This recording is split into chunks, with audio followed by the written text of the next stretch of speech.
starting.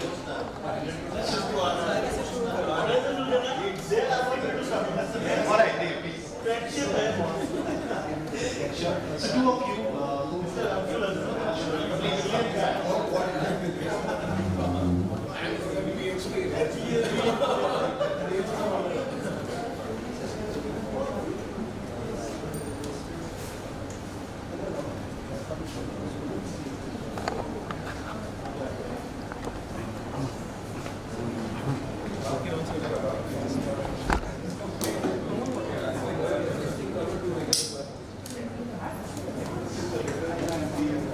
so namaste all, good evening. Being a Friday evening, let me start it with the Shairi. Then we'll get into the topic. Right, Rakesh? Aligned? Perfect, yeah. So the topic is such that I'll try to relate a Shairi to that only. जिंदगी के उड़ान अभी बाकी है, जिंदगी कहीं इम्तिहान अभी बाकी है, अभी तो थामी है मुट्ठी पर जमीन हमने, अभी तो सारा आसमान बाकी है. So that is our answer for the what is a playbook for 2025, right? Anyway, we'll get into detail. So my name is Devi Prasad, not from Hera Fairy movie. This is the one who works with Apollo Health and Lifestyle, and I think I've been told that we have 3 minutes to share our thoughts, but actually it takes 3 minutes to just clear my throat. So kindly pardon me if I don't speak much. So I have my colleague, friend. Hi guys, my name is Anshul. You don't know my name, why are you passing the mic? I'm not going to do any shairi or jokes here. We can just jump to the point. More like Gen Z. I'm not Gen Z, but trying to act like them one. So the first one, what is working for us, and in this table we have also Madhav with us, and we have Ram, is what I can call him fondly. So all of us work in different industries. We have different perspectives, but since we have to put a common answer, so we try to pick the common points, though there are much more. So at a very high level, what is working well for us, all of us, from an organizational standpoint, is MBA, HT hiring when we go to the campus. The second one is the management training. When we go to the pedigree institutes, and let's say Anshul goes to a different place, we go to when we go to a pedigree, like for healthcare, become healthcare professionals, right? Maybe an IIM CAL or an ISB, or maybe TISS Mumbai. Depending on the background, there are doctors getting into management field. So that works out well because they also look after the brand Apollo. Right?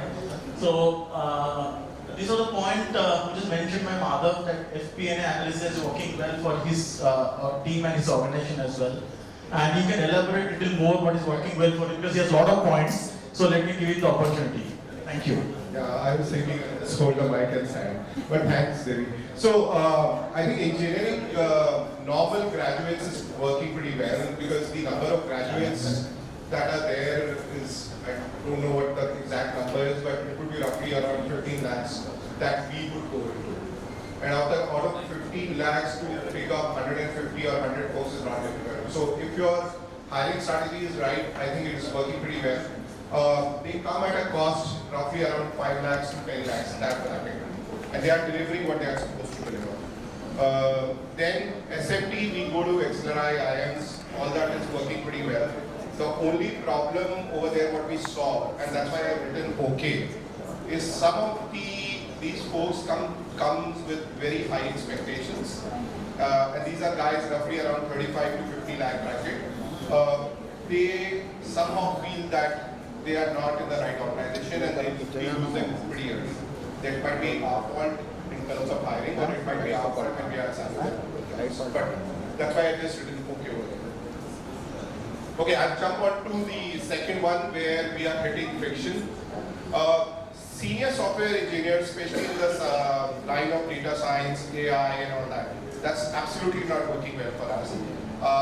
If we are going to IITs and tier 1 colleges of engineering, people are coming with an expectation of 35-40 lakhs. They're just not delivering enough on that. So it's not working for us. Secondly, pay gap I've written. Again, we are losing them very fast, pretty fast. So that's not working well for us. Second most, which is bread and butter for me, is the BPO, KPO. We have a database of roughly around 100,000 people, out of which we are not able to plug 1,000 people who can talk properly. and people who can talk have zero domain. We have done all these university tie-ups, going to the campuses, training the professors and all that stuff, but we are not getting any good output from it. And last is the fungibility with the management trainees. Now every management trainee is, or the MBA graduate is coming with one specialization. They just want to stick to that specialization. I remember when I was hired, I was told today you will be working in sales, tomorrow you would be working in operations, third day you would be working in some enabling function. Now, if they have come for, say, TA or talent acquisition, they will not even go to the BHR. They will stick to TA. A BHR guy will not go into talent acquisition. So that fungibility is gone right now with Zen Z.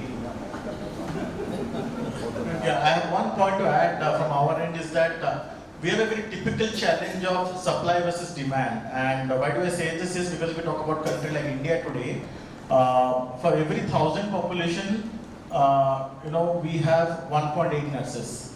1.8 for every 1,000 population. And WHO, which is World Health Organization, they say that you need to have minimum of 3 nurses for 1,000 population. That means influx in नहीं है, मिलना तो बहुत मुश्किल बात है, right?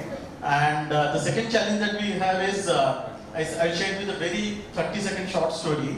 For example, you go to a restaurant, you order biryani, you don't like it, let's say, you can ask the waiter, "Bhaiya, namak kam hai isme," like salt is less, right? Then he will take and say, "I'm sorry." You go to a garment shop, don't like this tie, he said, "Sir, don't worry, we are sorry, you can exchange it." But unfortunately, patients coming to us, we can't say we are sorry, right?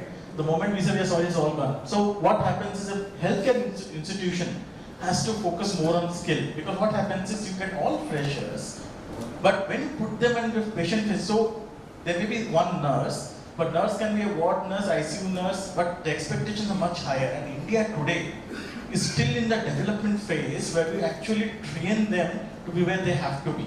Because the guidelines from the audit standpoint are very stringent, you can't touch a patient also without having the required privileging and credentials. So one challenge here is about, one is getting the resource, second is even if you get it, whether they are up to the mark or not. For example, if unfortunately it should not happen, but when patient comes, you can't take chances with their lives. The nurse or the doctor has to be, and doctor, if you have talked about, for every 886 population, we have only one resident doctor today in India.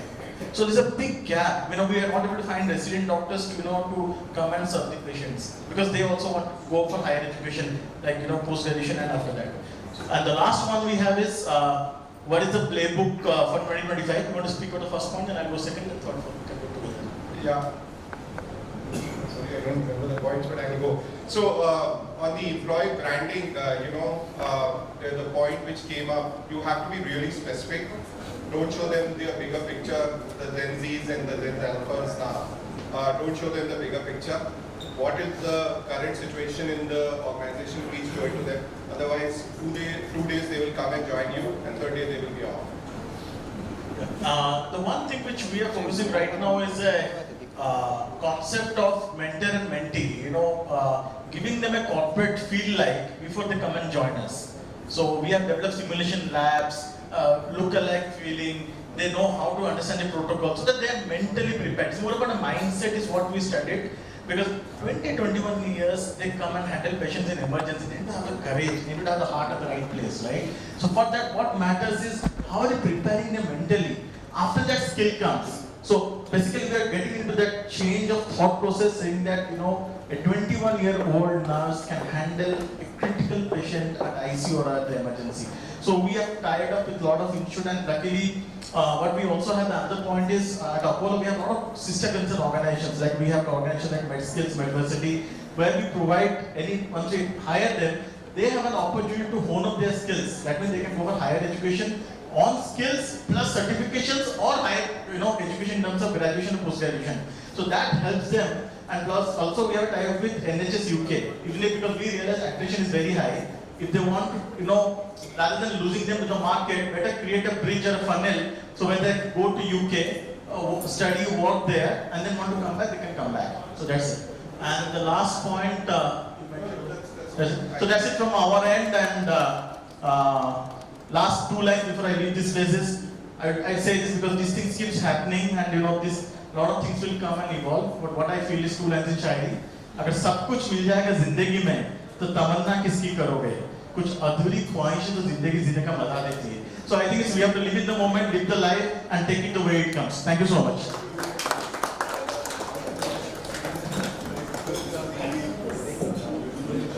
Thank you so much.